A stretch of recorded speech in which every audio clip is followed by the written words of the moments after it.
Certo? Se ninguém mais tem pergunta aí, a gente vai passar então para a parte de configuração de rede.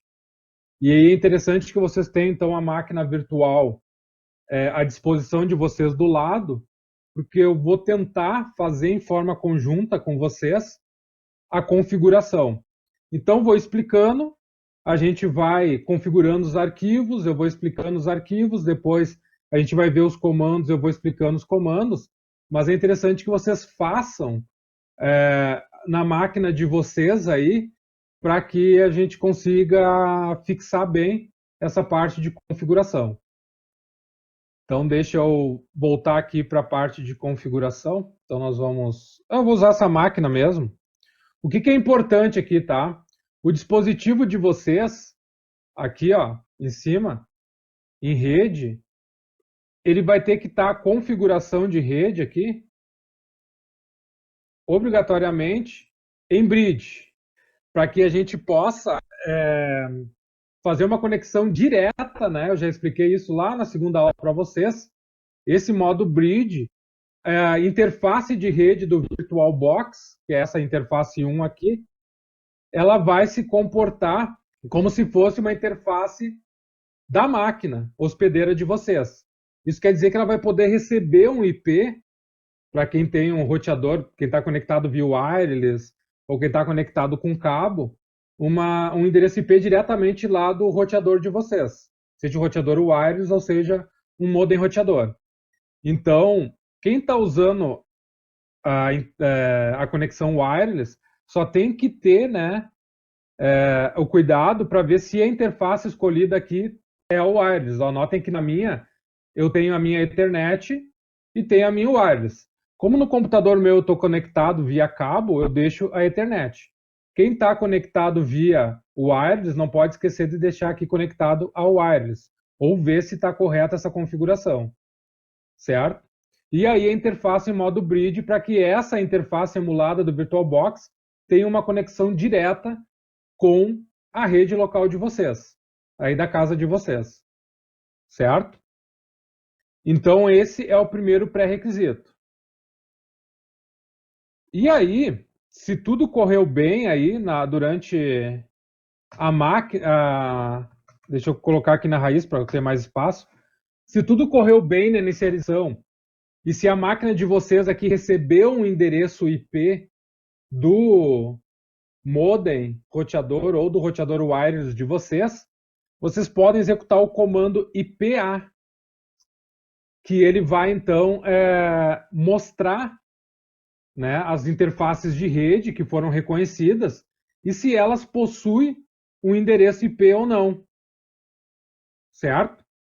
Então, se eu pegar a minha interface de rede, né, o meu sistema reconheceu como ENP0S3. Essa é a minha interface de rede que está conectada com a minha rede local.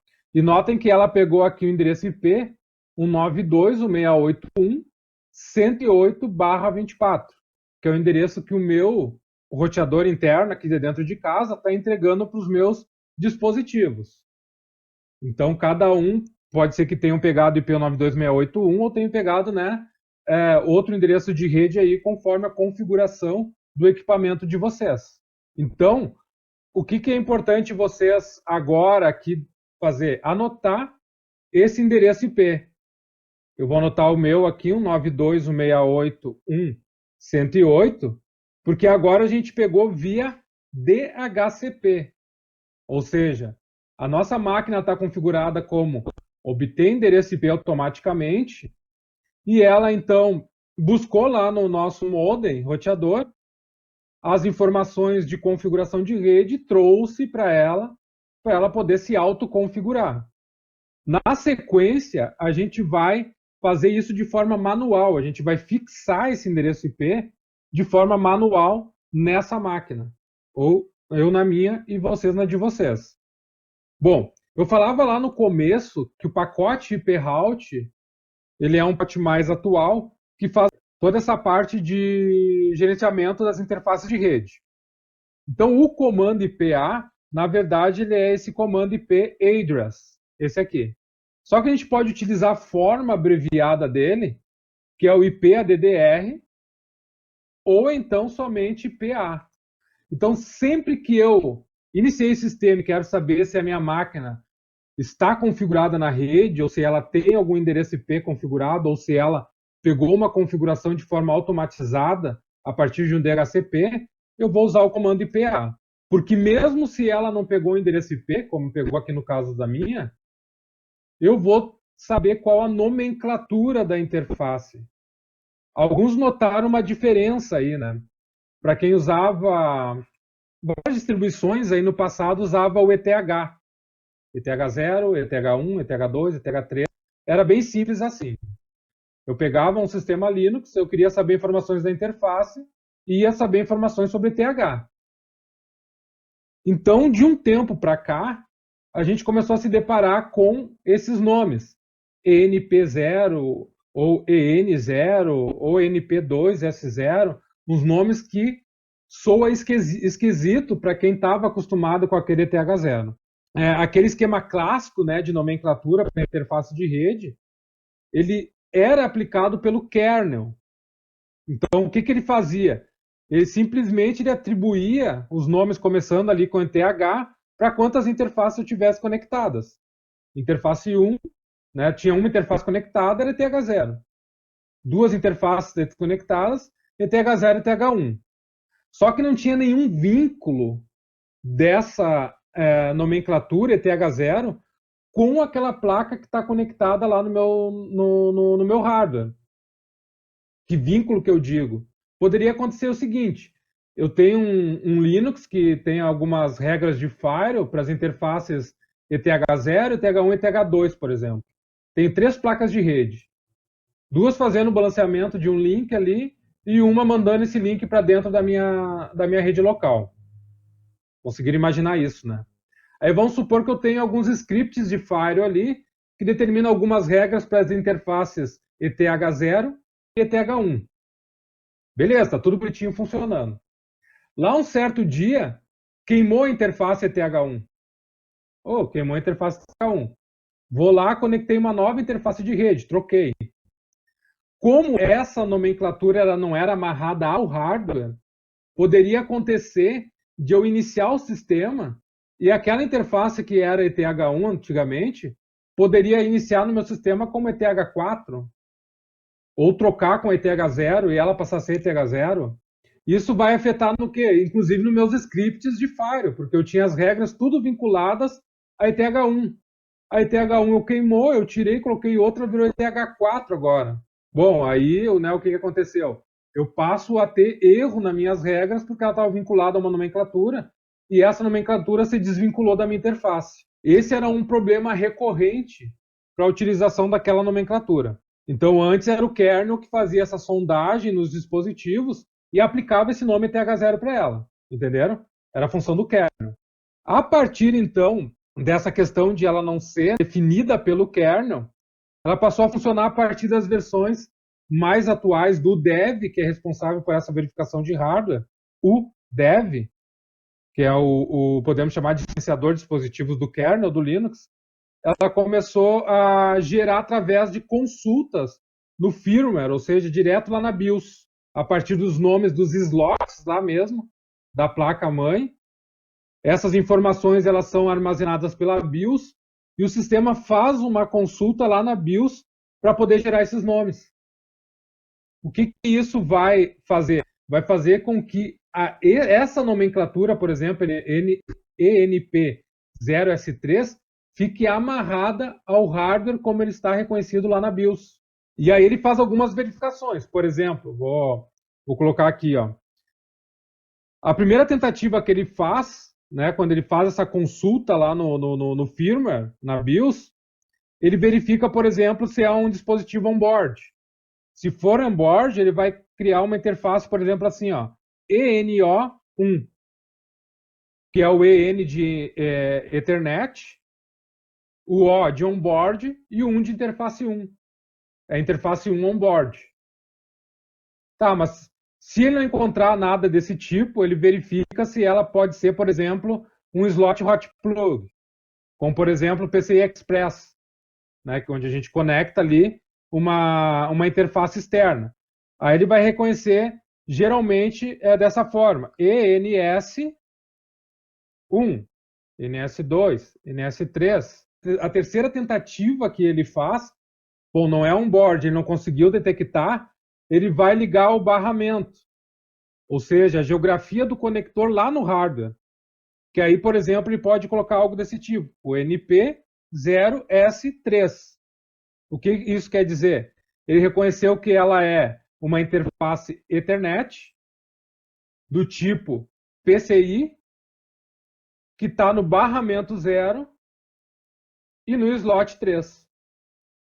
Isso quer dizer o quê?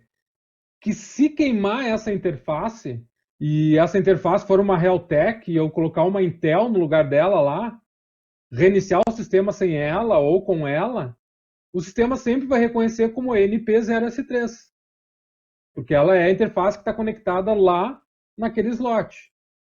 Entenderam?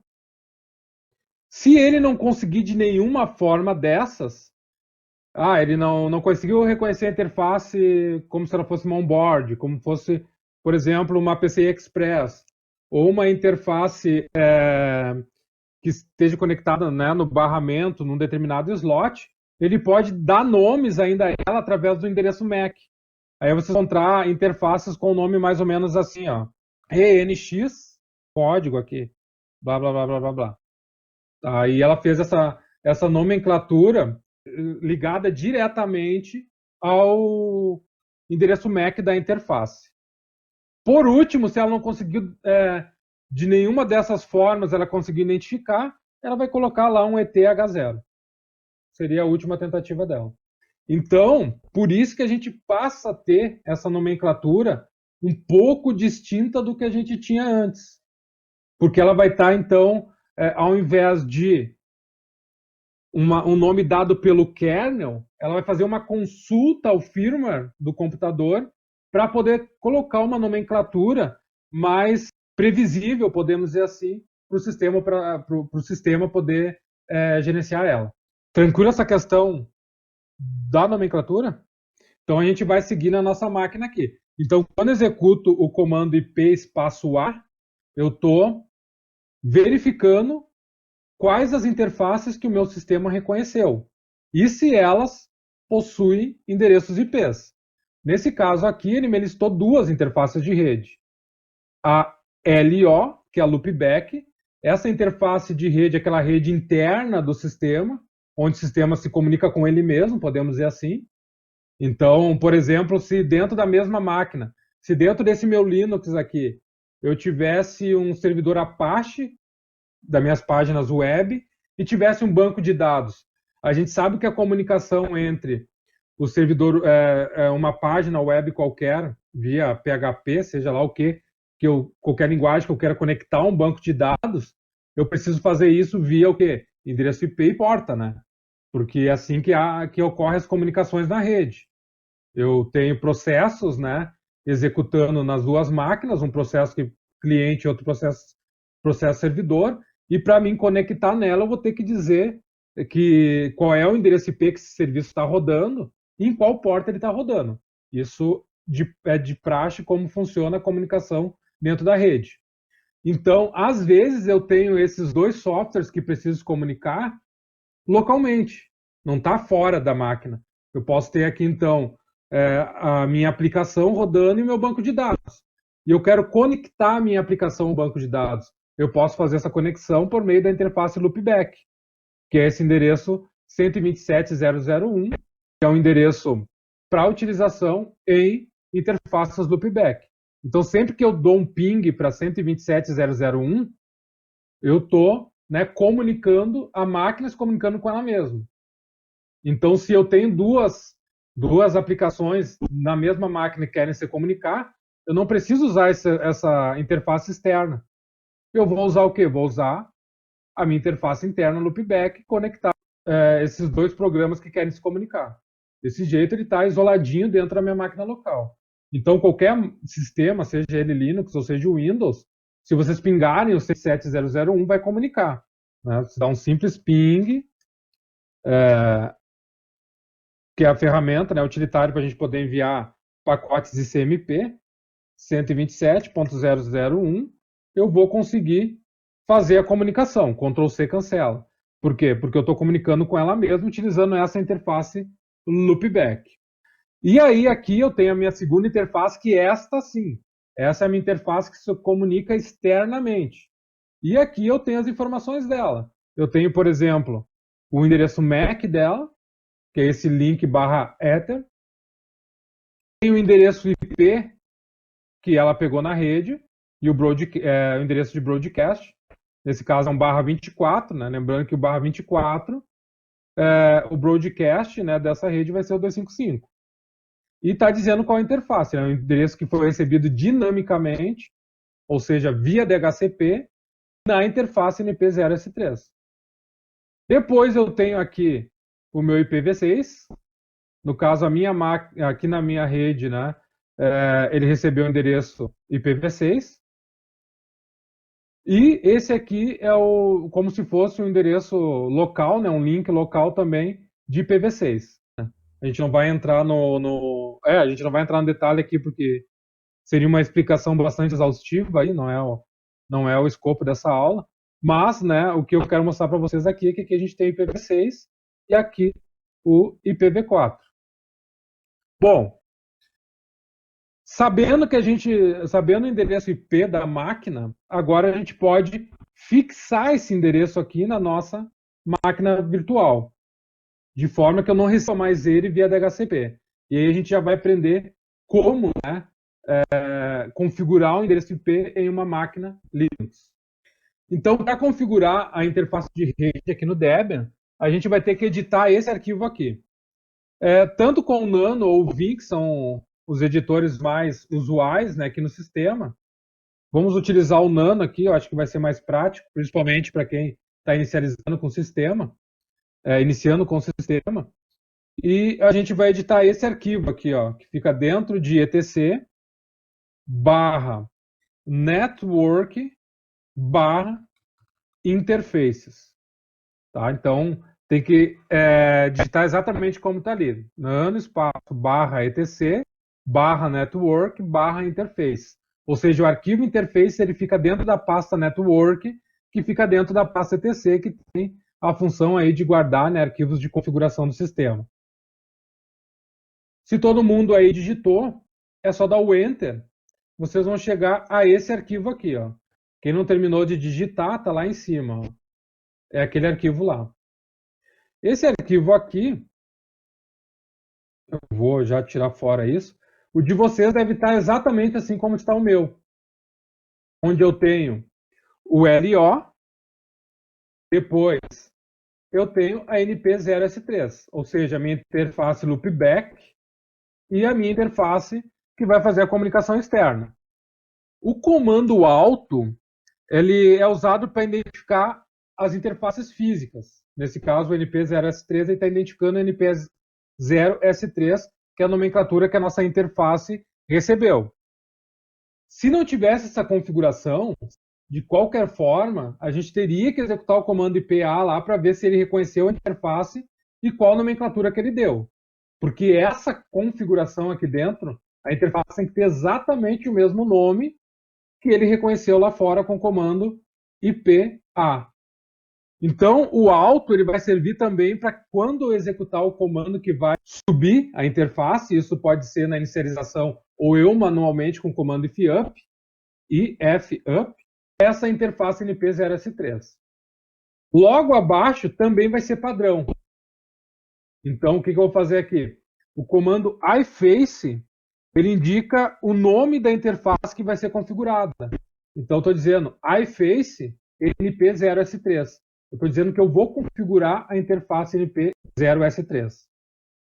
Depois eu tenho o comando inet, que indica que eu quero usar IPv4. Se eu fosse utilizar IPv6, e a gente vai fazer depois, eu vou colocar um 6 aqui, inet 6. Então, só inet IPv4. Eu vou ter configurações IPv4 logo abaixo. inet 6, IPv6. Tem que ficar bem claro isso. Porque se eu colocar a inet aqui e depois colocar ali embaixo configurações de IPv6, não vai funcionar. Depois eu tenho o modo de funcionamento dessa interface. Aqui está definido como DHCP, ou seja, Dynamic Host Control Protocol. Eu estou definindo, né, que essa interface ela vai receber IP automaticamente de um servidor DHCP ou de algum dispositivo que esteja com o DHCP ativado, como por exemplo dentro da nossa rede local aqui, o modem roteador ou roteador wireless, a gente vai utilizando aí para entregar essa configuração automatizada. Agora, se eu não tenho um DHCP ativado em algum dispositivo, obviamente eu vou ter que fazer essa configuração manual. E aí eu vou ter que definir aqui como static, assim. Então vocês já podem aí mudar de DHCP para static, sendo que a gente vai então definir o IP estático. Feito isso, eu vou então definir o endereço IP com o comando address. Então aqui a gente tem que cuidar muito com a grafia. Você não quer, por exemplo, se eu colocar address com S só, na hora que eu subir a interface vai dar erro. Então ele é um comando, eu tenho que colocar exatamente a forma correta. É address, né, de endereço, com 2 Ds e com 2 Ss. E aí eu vou pegar aquele endereço IP lá, aí que a gente anotou quando a gente executou o comando IPA. Se alguém quiser colocar um outro endereço IP diferente da rede local de vocês, fiquem à vontade. Cada um aí conhece a sua rede, né? Aí pode definir como quiser. Para aqueles que têm dúvida, né, é melhor utilizar o mesmo endereço IP que vocês visualizaram lá com o comando IPA. Então, no meu caso, é 192.168.1.108. Esse foi meu endereço IP. Feita a configuração do endereço IP, eu vou definir qual é a máscara. Net mask. Esse é o comando. A máscara, ela pode ser tanto em forma de bits, por exemplo, um 24, ou então colocar o 255, 255, 255.0.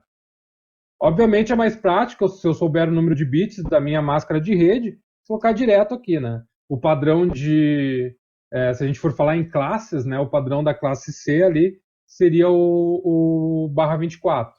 Então posso colocar direto netmask 24. Ou então netmask 255.255.255.0. Essas 4 informações, elas já fariam com que a minha interface se configurasse. Mas a gente poderia ainda implementar aqui mais informações, como por exemplo, definir aqui o broadcast,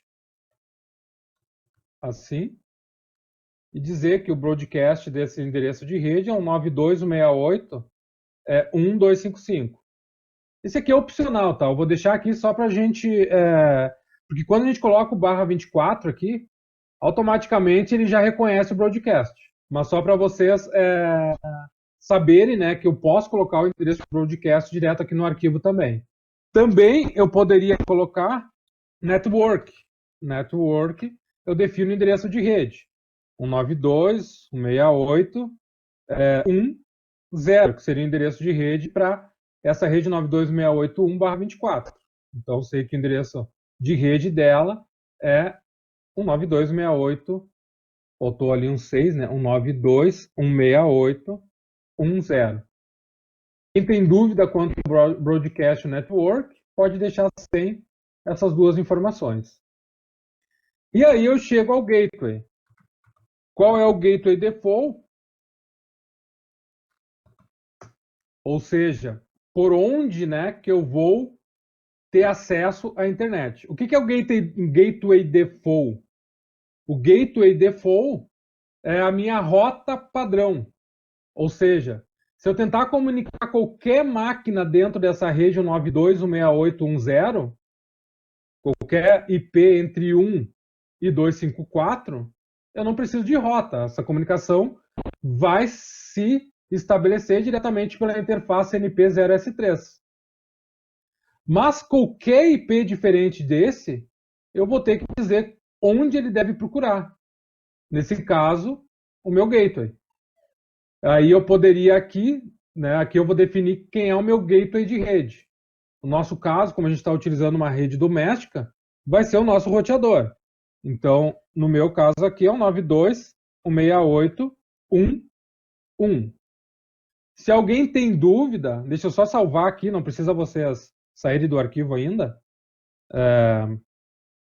Se há dúvida, poderia fazer isso aqui, ó, IP route. Ó, ele me disse lá, ó, que a minha rota default é o 92.168.1. Essa foi o que o roteador me deu. Então, sei aqui, né, que a rota padrão que a minha rede está entregando internamente é o 92.168.1. IPR pode? Se é isso que tu perguntou. Todas elas tu pode abreviar só para a primeira letra. Isso é bacana. Tu diz o gateway para GW? Não. Lá dentro do arquivo, não. Eu disse aqui, né? Aqui não pode. Aqui tem que ser exatamente gateway, network, broadcast, netmask, address e se tiver mais alguma opção aqui, ela tem que estar o nome completo. E aqui, isso aqui é o suficiente para que a gente configure a rede. O IPv6, se tiver o DHCP entregando IPv6, sim. Senão a gente vai configurar ele aqui manual também. Ó.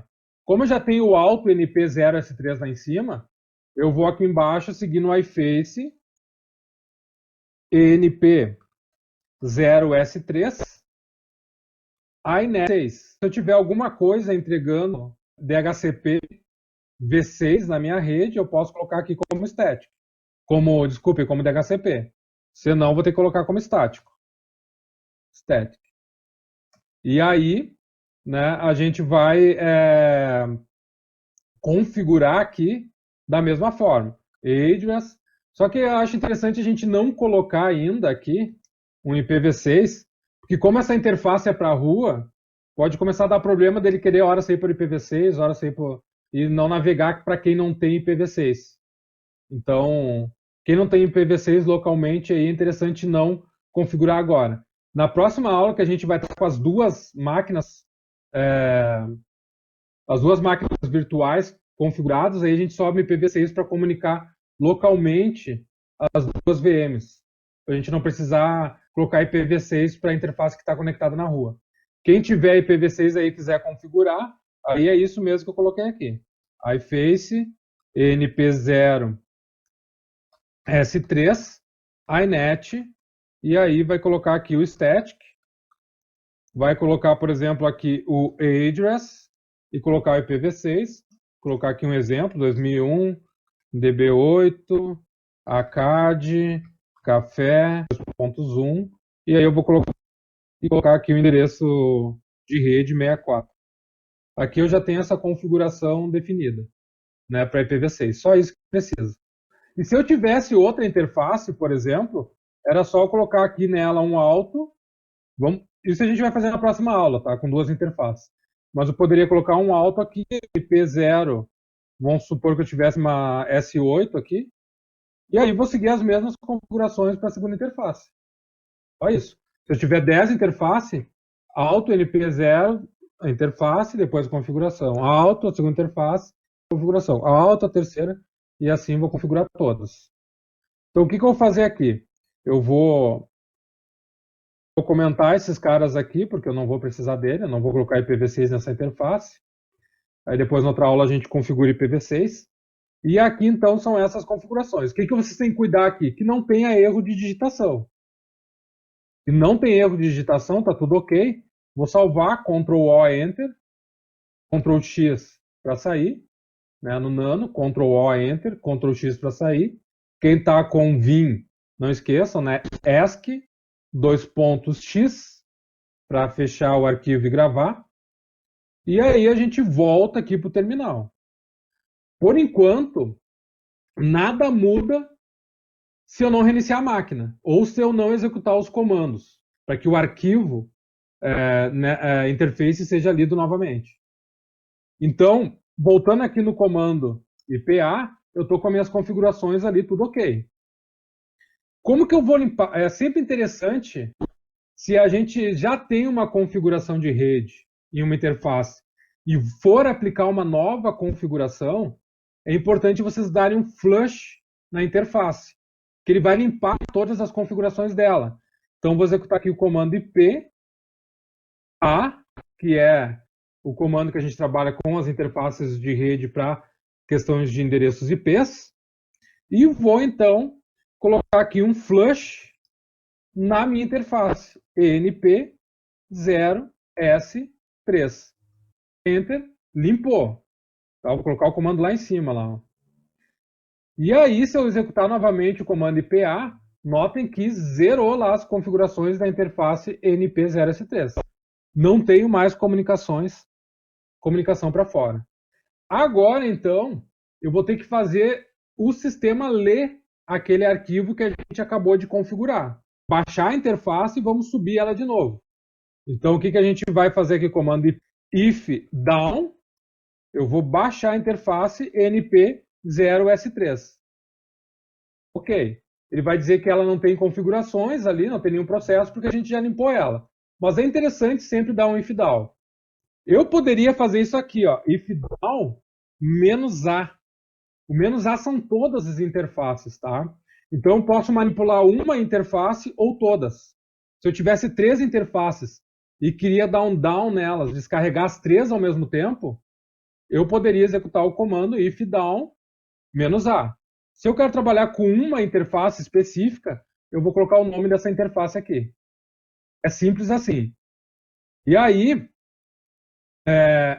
a gente estando com ela down, olha para lá para vocês verem lá, down, a interface. Antes ela estava lower up, lá em cima. Então eu estou com ela agora descarregada, sem interface. Tem configurações da interface e ela está down. É como se eu desativasse ela. Né? Pensando lá no Windows, cliquei com direito desativar. Aqui eu dei o if down.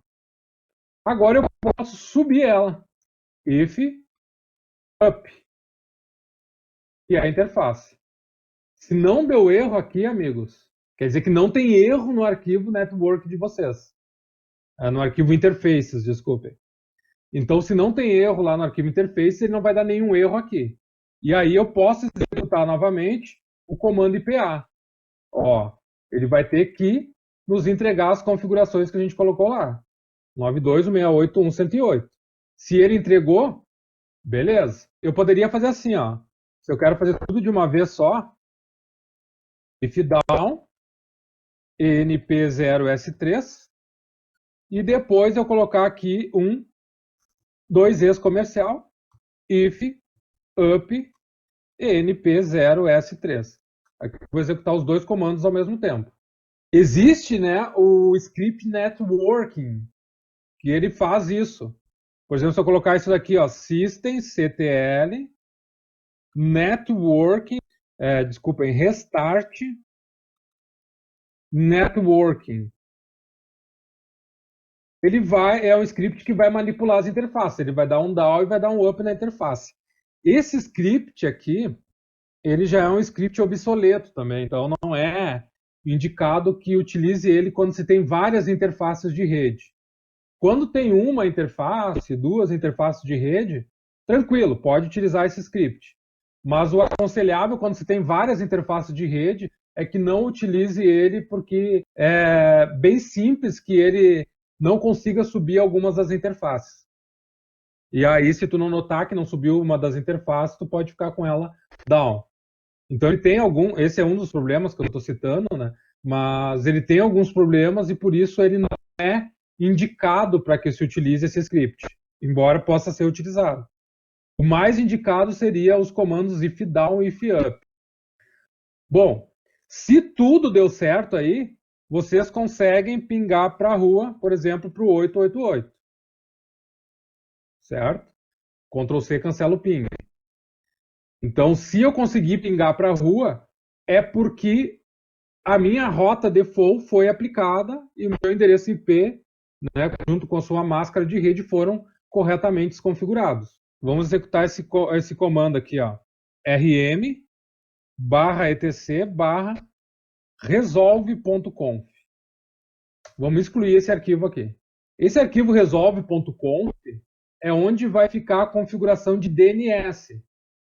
Notem que se vocês excluírem ele, como eu fiz ali agora, eu consigo pingar um endereço externo, por exemplo, o endereço do Google 888, ó, mas, Ctrl C cancelo, eu não consigo executar um ping para um nome. Por exemplo, www.google.com. Ou seja, eu não vou conseguir navegar. Eu tenho conexão com a internet, mas eu não consigo resolver nomes, que é uma das premissas aí para que a gente possa acessar um site por meio do nome dele, o nome domínio, né?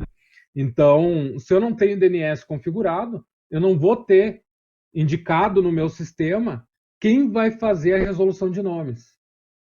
Então, se eu não tenho essa configuração na minha máquina, eu não vou conseguir resolver. Esse é o típico erro de comunicação na máquina, uma comunicação de DNS, onde eu consigo pingar IPs externos, quer dizer, eu tenho conexão, eu tenho uma rota, mas eu não consigo resolver nomes. Como que eu vou resolver isso? Lá naquele arquivinho que a gente acabou de excluir. Então a gente vai criar ele de novo. Nano barra etc barra resolve.conf.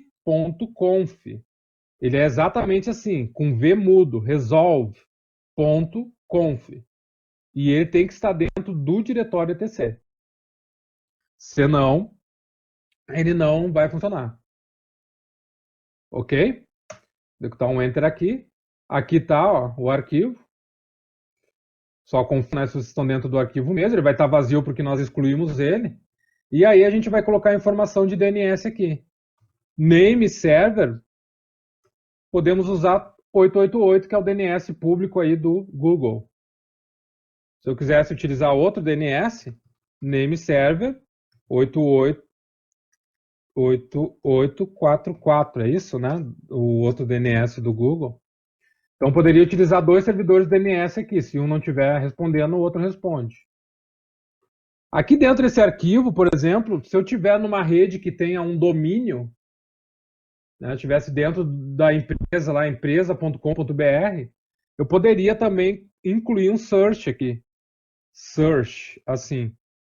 Esse search eu posso colocar o meu domínio aqui, vamos supor que seja empresa.com.br, para uma comunicação local dentro da minha rede.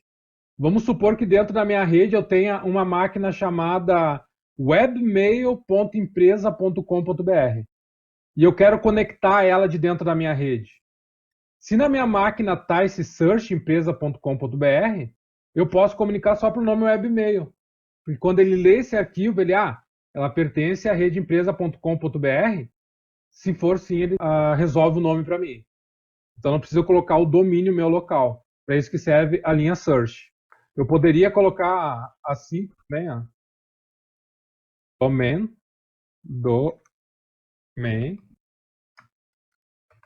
empresa.com.br, e se eu tiver um subdomínio, eu colocar aqui no search. Por exemplo, filial.empresa.com.br. Então, poderia colocar mais subdomínios aqui com search. Dessa forma, ele poderia consultar se existe uma máquina, no nosso exemplo hipotético ali, né? webmail.empresa.com.br. Se ele não achar, ele vai tentar o webmail filial.empresa.com.br. E se ele não achar aqui, ele vai tentar consultar nos name servers.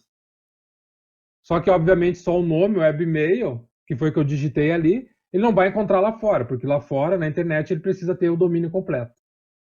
Então, uma forma completa de eu configurar esse arquivo, ele seria assim. Já que isso é uma questão hipotética aqui, a gente vai comentar esses caras aqui. Okay? E vamos deixar só os nossos name server ali do Google. E aí a gente vai executar um Ctrl+O para salvar e um Ctrl+X para sair. E agora eu vou tentar executar um ping. Demorou. A minha está saindo por IPv6. Eu tenho IPv6 local aqui, mas eu já consigo resolver o nome. Por que a minha está resolvendo via IPv6? Porque se eu executar IPA aqui, o meu roteador interno aqui de casa ele me entregou IPv6. E obviamente sempre que eu tenho, né, dentro da rede IPv6, ele dá preferência para IPv6. Por exemplo, eu posso forçar aqui, ó, a minha máquina está resolvendo o nome IPv6. Poderia acontecer isso, configurei IPv6, só que ele não tem rota IPv6, e aí ele, mesmo que eu tenha conexão IPv4, ele tenta fazer a resolução IPv6. Só que se eu não tiver IPv6, ele tranca, é como se não tivesse conexão. Eu posso, dentro desse arquivo aqui, ó, nano/etc guy.conf. É esse nome mesmo, guy.conf. Não precisa fazer, é só para conhecimento, tá? Aqui dentro desse arquivo tem essa linha aqui, ó, deixa eu achar ela. Aqui, ó, preference, aí tem um endereço v6 aqui, /96.100. Se a gente só descomentar essa linha e salvar o arquivo, ele já força o IPv4, olha só. Então vai ficar gravado aí, vocês podem depois olhar com calma, mas dentro daquele arquivinho ali eu desabilito a resolução de nome IPv6. E aí ele fica só resolvendo o nome IPv4. Eu vou deixar desabilitado aqui para ficar igual aí. Não sei se tem alguém utilizando IPv6 na rede local, mas acredito que a maioria esteja IPv4. Além do arquivo, né? Aqui a gente falou sobre o arquivo interfaces, esse aqui. Network Interfaces é o arquivo, então, que a gente vai colocar as configurações de rede. Também a gente falou sobre o arquivo resolve.conf, que é onde a gente vai colocar as informações de DNS. E ainda existem outros arquivos que a gente pode configurar para algumas questões de rede, como, por exemplo, o arquivo host.conf, esse aqui, ó. host.conf, aqui. Então, aqui dentro desse arquivo host.conf, eu posso configurar a ordem de resolução de nome. Basicamente, ele funciona assim, ó. Como que ele resolve nomes? Primeiro, ele consulta esse arquivo chamado hosts. Aqui. Esse arquivo hosts, eu posso colocar de forma manual máquinas da minha rede e atrelar um endereço IP. Ou seja, ele vai funcionar como se fosse um, entre aspas, servidor DNS local. Antigamente, quando não se tinha servidores DNS, quando não se tinha o protocolo DNS, a resolução de nomes era feita assim. Criava um arquivo hosts, colocava as máquinas aqui.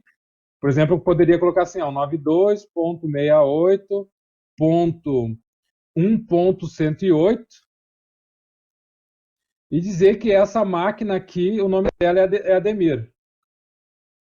E aí eu ia cadastrando as máquinas da minha rede. Aí eu criava esse arquivão aqui com o IP, o nome das máquinas da minha rede, e salvava lá nas outras máquinas da minha rede para que todas pudessem comunicar por nome. Por quê? Porque não tinha um serviço centralizado de DNS. Se eu salvar isso aqui, ó, e tentar pingar Ademir, ó, ping Ademir, ele vai ler aquele arquivo ali primeiro. Entenderam? Então ele consegue resolver esse nome Ademir porque ele consulta aquele arquivo e vê que existe ali o nome Ademir atrelado ao endereço IP. Se eu pegar esse mesmo arquivo aqui agora e tirar essa linha, o que ele vai fazer? Ele vai fazer a consulta dentro daquele arquivo, vai ver que não existe nome, um IP atrelado, e vai tentar resolver lá no que tiver dentro do arquivo resolve.conf, que obviamente ele não vai achar também nada com esse nome, lá no servidor DNS que eu configurei no resolve.conf. Então, dentro desse arquivo aqui, host.conf, eu posso definir essa ordem. Eu poderia dizer, por exemplo, que a order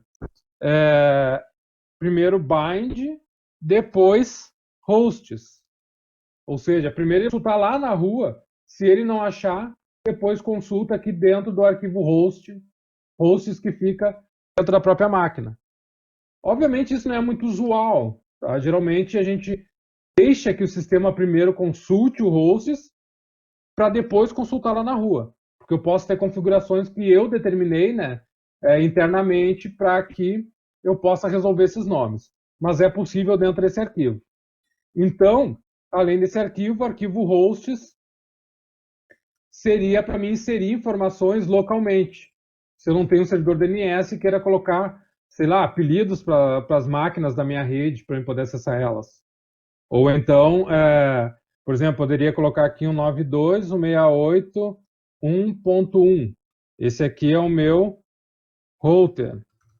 Aí, sei lá, se eu pingar aqui um ping no meu router, ele vai responder, que é lá o meu roteador.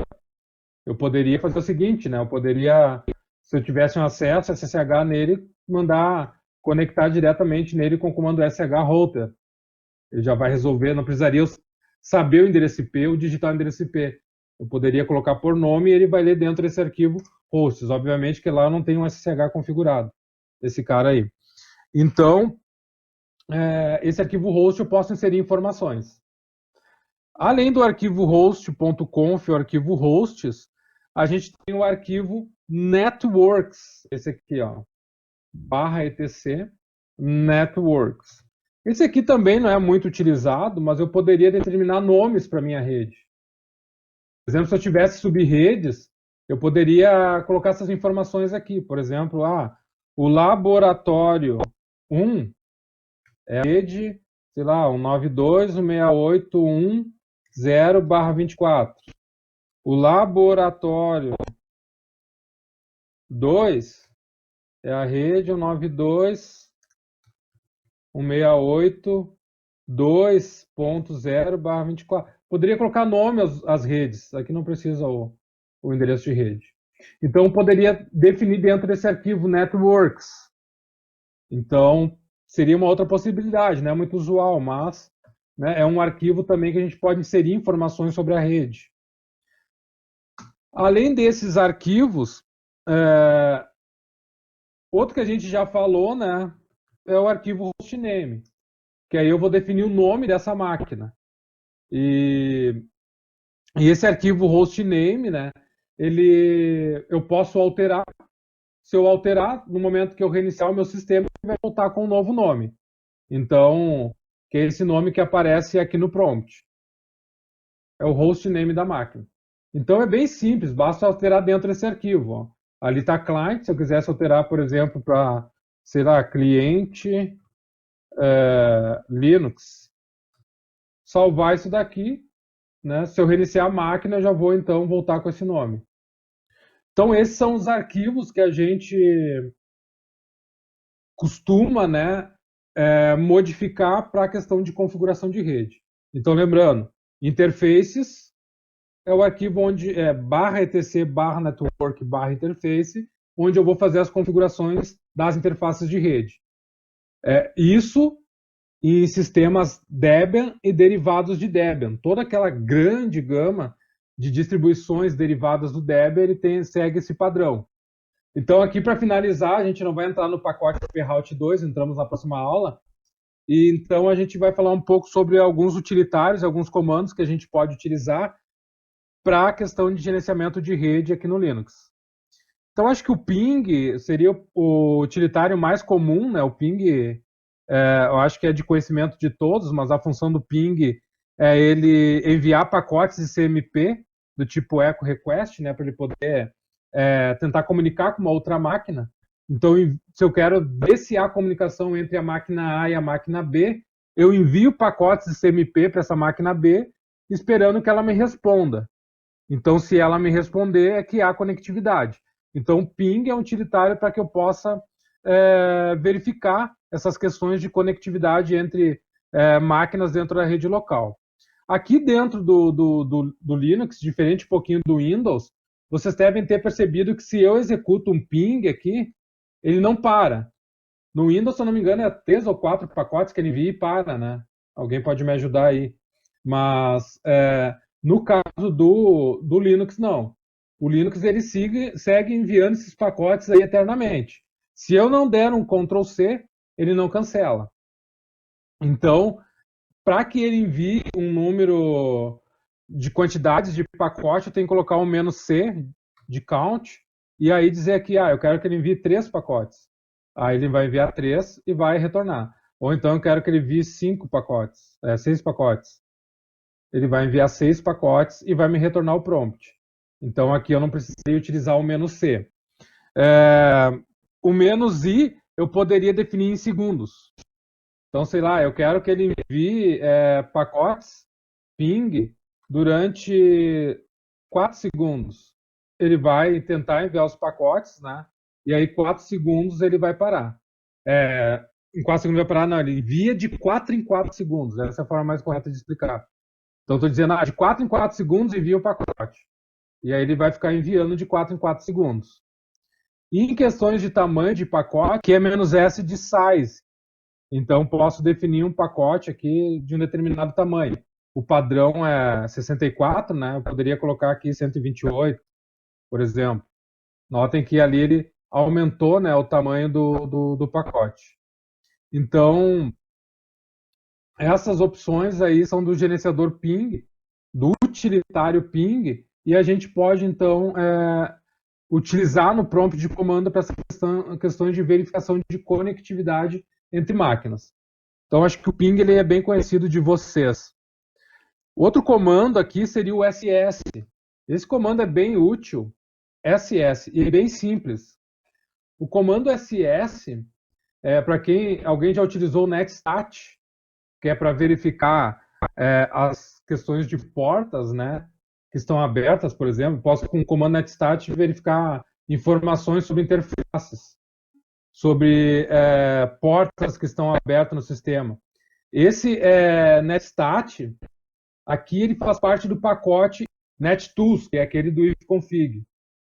Então ele não se você tentar executar o netstat, nem sei se ele, acho que ele nem tem aqui netstat. Ó, comando não encontrado, porque o pacote não está instalado.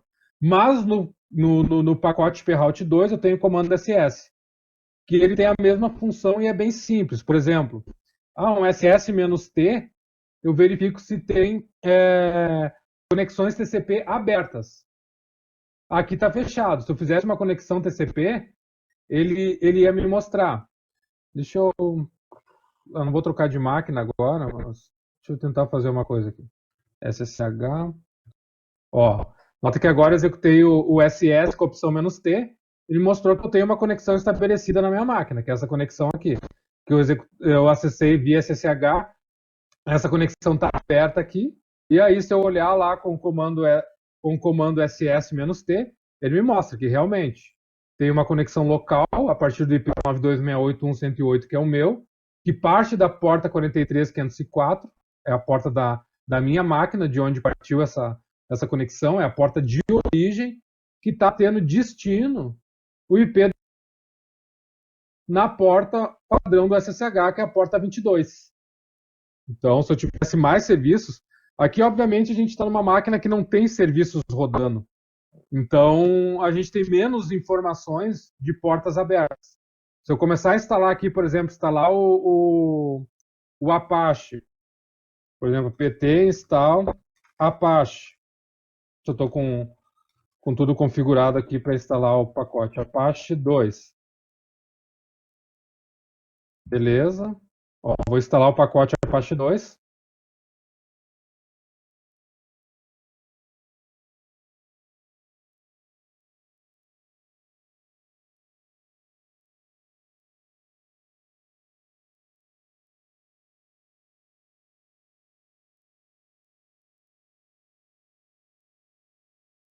85%.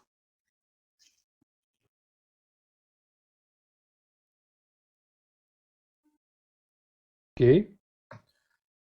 Ó, eu não tenho nenhuma conexão aberta, mas eu vou pegar e vou abrir o navegador aqui da minha máquina Windows e acessar ele com o IP 92.168.1.108. Beleza, para mim apareceu aquela tela do Apache aqui, e aí eu vou tentar ali dar já apareceu uma conexão ali, ó.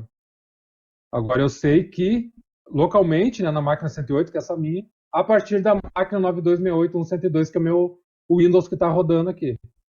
Então, eu subi outra máquina para a gente poder testar essa conexão. Deu para visualizar bem aí, né? Então, esse comando SS-T para sistemas onde a gente disponibiliza serviços na rede, né? Uma série de serviços na rede é bastante útil, porque a gente pode visualizar essas conexões estabelecidas com a máquina. E não só as estabelecidas e não só TCP. Se eu colocar um U, ele aparece o DP, eu não tenho nenhuma conexão aqui, mas se eu tivesse, listaria. Se eu colocar o "-s", ele mostra uma estatística por protocolos, que também é útil para quem faz gerência de rede. Eu também poderia fazer o ML, que é um listing. Ele vai ver quais as portas que estão abertas nessa máquina. Então, eu poderia, né, ver qual porta, listar os serviços que estão comunicando, que tem comunicação aberta dentro da minha rede, ou seja, que estão com as portas abertas aqui na minha máquina para comunicação com rede, e colocar aqueles que têm algo relacionado a processos também, LP. Ó, e aqui eu poderia fazer consultas com filtros. Por exemplo, grep SSH. Ó, isso é relativo, né, à minha conexão SSH que está aberta ali. Outro comando bastante útil é o traceroute. O traceroute, eu posso ver quantos saltos a minha conexão ela dá, ou seja, por quantos roteadores ela pode passar, ou ela passa, para chegar a um determinado destino. Por exemplo, se eu colocar aqui www.google.com, traceroute, espaço www.google.com. Olha o que acontece. Ele vai mostrar todos os saltos que o pacote de teste deu para chegar até lá o servidor do Google. Aqui. Então ele deu 16 passos. Eu poderia testar, por exemplo, uma rede que tenha segmentos, testar, por exemplo, um pacote aonde ele está parando. Então, sei lá, eu administro um provedor e tenho N conexões com clientes. Só que essa conexão com o cliente ela passa por vários roteadores, ou mais de um roteador. Eu quero saber aonde essa conexão está parando. Eu posso utilizar o traceroute para verificar até onde ele consegue comunicar. Então, se eu tivesse algum problema aqui, ele ia chegar em um determinado e depois não me responderia mais. Então, é bem útil também o traceroute. Ele vai nos dar todo esse caminho que o pacote percorre, né? Todos esses saltos. Aqui vai mostrar o endereço IP. Ou seja, ele saiu aqui da minha máquina em direção ao router. Ele botou router aqui porque eu coloquei o nome lá no hosts, né? Mas ele foi lá para o 92681. Entrou na rede da minha provedora aqui. Isso aqui tudo é dentro da rede provedora. Depois saiu da rede provedora. Aí ele foi para a rua, né? Tá passando aqui por vários roteadores até chegar lá no RU14S13, que é o servidor do Google que me respondeu. Então, esse route tem essa funcionalidade aí. Além do traceroute, aí a gente está falando em questão de conectividade, a resolução de nome eu posso utilizar o comando host. O comando host é para a gente saber informações de um servidor DNS. Por exemplo, eu quero saber qual é o endereço IP que está atrelado ao endereço www.google.com. Ó, ele me trouxe aqui os dois endereços, tanto IPv6 quanto IPv4. Ele me respondeu que o endereço IPv4, que está atrelado a esse endereço lá no servidor DNS do Google, é o IP 172.217.172.196. E o IPv6 é esse, 208, 3F0, 4001, 81C, 2004. Se eu pegar aqui o google.com.br, deve me retornar outro endereço IP, ó, 172.117, 172.131. E outro endereço IP, V6. Então aqui eu obtenho informações de resolução de nome. Mas não é só isso. Eu posso obter N informações para quem está fazendo a cadeira 2 aí, concomitante. A gente viu algumas coisas lá, mas tem N informações. A gente viu como configura lá no servidor, mas tem N informações que a gente pode coletar a partir daqui do comando host. Como, por exemplo, isso aqui é uma consulta direta. Uma consulta direta é quando eu quero saber que endereço IP está atrelado ao nome que eu defini, mas eu posso fazer uma consulta reversa para saber qual o nome que está atrelado ao endereço IP. Então, se eu pegar aquele mesmo IP ali, ó, 172.117.172.131, ó, Ele me diz que esse endereço IP ele tem ele está apontado, né, para um nome que é GRU14S13-IN-F3. Esse aqui é o nome da máquina lá do Google. Então, ele me retorna a informação inversa. Ao invés de me trazer o IP que está atrelado a um nome, ele me traz o nome que está atrelado ao endereço IP. E poderia fazer consultas por meio de registros, por exemplo. Quem já trabalhou aí com informações de DNS, sabe que o DNS ele armazena registros. Por exemplo, nome, endereço IP de uma máquina é um registro, que é o registro A, quando eu atrelo um nome a um endereço IP. Os registros do tipo A é IPv4. A são 4 As é IPv6. Eu tenho informações de registro NS, que é de DNS, por exemplo. Se eu quero saber quais os servidores DNS do Google, host -t, que é de tipo tape. Eu quero saber informações de registros do tipo NS, que é name server, de algum domínio. Vou colocar o domínio aqui google.com. Ele vai me retornar quais são os servidores DNS que respondem pelo google.com. Ó, o nome das máquinas é NS1 google.com, NS2 2, 4 e 3.google.com. Quais são os servidores de e-mail desse domínio aí? Eu vou procurar nas entradas tipo MX. Ó, os servidores de e-mail que são oficiais do google.com e que têm permissões de enviar e-mail para esse domínio é o alt3, alt4, alt2, alt1, .aspmx.l.com. E aí esse número aqui é prioridade. No caso, eles têm vários e-mails para ter disponibilidade do serviço e esses e-mails têm prioridade para envio. Então ele tenta primeiro nesse, depois tenta enviar por esse e assim sucessivamente conforme o número de prioridade. Então eu posso obter informações. Se eu colocar aqui, e já finalizando, se eu colocar aqui, por exemplo, host-a, ele me traz todo o arquivo lá de configuração do DNS do servidor. Então, quem já configurou um servidor DNS está bem amigável nessas configurações aqui para ele. Ou seja, é um domínio, o tipo do registro e qual é o endereço IP que está atrelado a ele. Então, eu posso baixar todas as informações, o "-a", host -a. Todas as informações de um servidor DNS a partir desse comando, está aqui em cima. Inclusive, se eu colocar aqui -t SOA, que é Start Off Authority, né? Se eu quero saber aquelas informações de início ali de cabeçalho, eu posso pegar com essa linha de comando. Aqui eu sei até para quem eu devo mandar e-mail se eu tiver qualquer problema com o servidor DNS do Google. Ó. Tem que mandar para cá, dns-admin@google.com. Esse é o e-mail responsável por esse serviço de DNS. E o servidor DNS primário é esse, ns1.google.com. Depois tem aquelas informações, qual é o serial, qual é os tempos, né, de resposta para conexão entre servidores primários, secundários. Isso daqui vocês vão ver na próxima cadeira.